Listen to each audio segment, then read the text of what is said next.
Hey, so here's part 2 of your SaberForge ASP install. So after the first incident, we got this reinstalled with a new custom chassis. So this is installed with Proffie V2.2. Got crystal chamber over here. We've got 2 Neopixel accents. So originally the hilt came with one single color LED. Replaced it with 2 Neopixel accents that we can style it. There's one over down here, and there's one up here. Over here you have your 2 buttons. The blue anodized one is your main switch, and this one is your auxiliary. In the config you can switch around which one is main, which one's the aux if you want.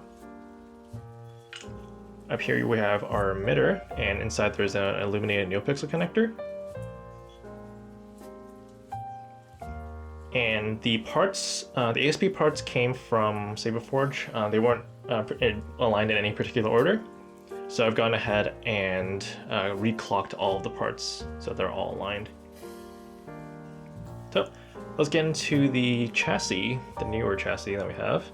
So to access it, just unscrew the body section. We don't need to unscrew the emitter or the crystal chamber or the switch section or even the pommel, just the body section. So unscrewing that, we have our new custom chassis. So your Proffie board is over here. I have it designed at an angle, so you can actually use a regular USB cable to connect to the USB port. We've got our 18650 battery holder over here. We've got some detailing on the chassis.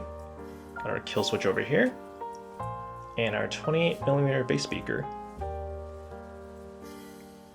So to remove the battery, I like to pry it from the sides, like there.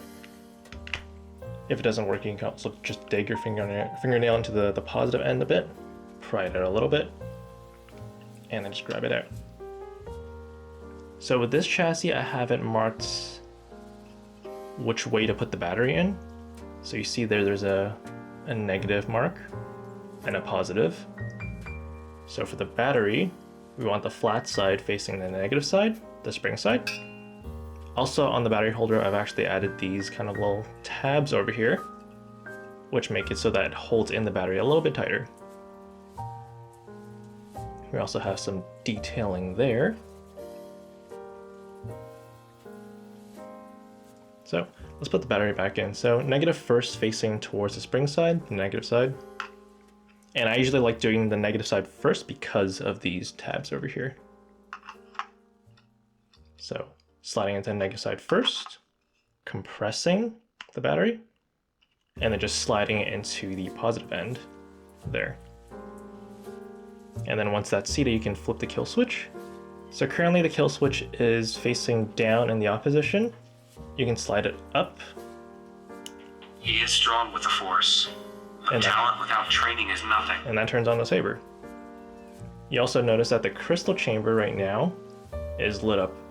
So when the saber is in off or standby mode, I have it so that the crystal mimics the current color of the blade and also does a slow dimming pulsing effect. So turn the saber on. And then when the saber is on, the crystal mimics some of the blaster effects, lockups, and lightning and stuff like that.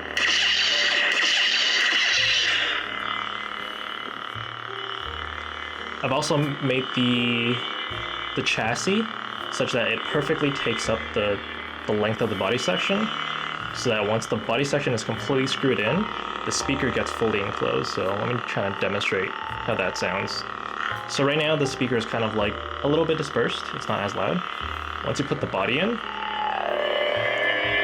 it sounds a lot more focused. And then once it gets here, the speaker starts getting sealed in, and all the sound focuses at the pommel. And then right about here, as you're screwing it in, is when the speaker cone kind of gets enclosed, and it gets focused even more. So let's line that up.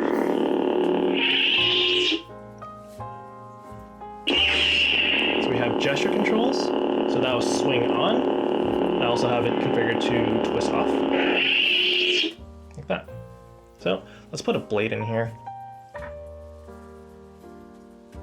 So to insert the blade, you want to loosen the blade retention screw up here. This is an 832 screw, so just loosen that up. You don't need to loosen this because this actually holds the Neopixel connector. So, sliding that blade plug out. You can also see that there's some illumination in the emitter, even though you don't have a blade in.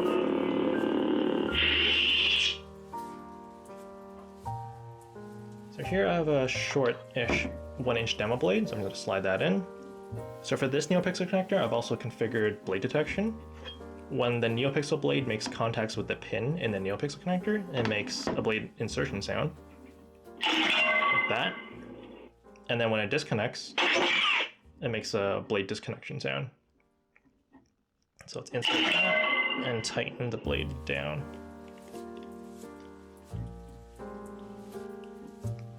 So the first font is the Rescue font, the Luke font from Mando. Got swing on there, block, got flash on clash, got lightning block, there's smooth swing, so accent swing.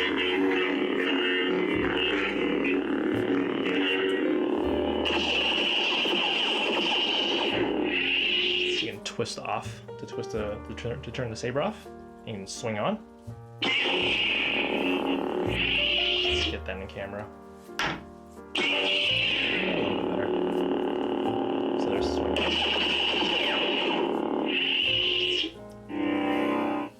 This one's the grayscale font Coda. If you turn on the saber with the main button, it's going to go into the pre-on.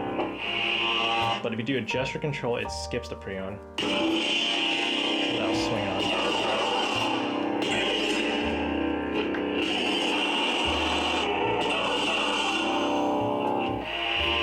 And the last one, you turn on the surprise track. So to play the background music, if you point the saber directly facing up and then hold the main button for about like 2 seconds and release, it'll play the default track. You can also kind of cycle through the track player by holding the main button while the saber is parallel. So I'm just going to point the saber up, which you probably can't see.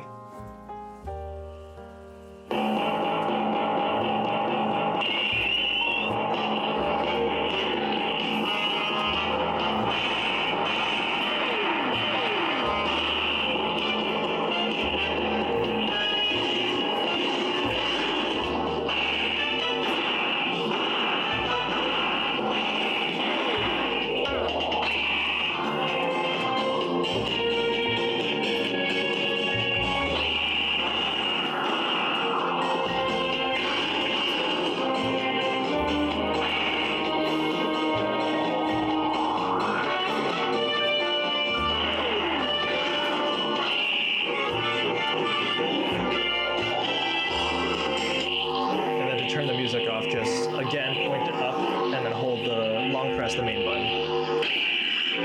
So it's got smooth swing and accent swings.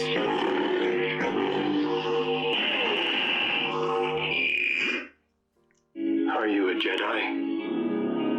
I am. So there you go. Sorry it took so long and that we kind of have to go through a second install on the saber. But it's finally done and ready to ship back to you. So I'll send this config over to you as well as any resources that you need so you can kind of get started on configuring Proffie and adding any sound fonts if you want. Once again, thank you so much for letting me work on the saber, and may the force be with you.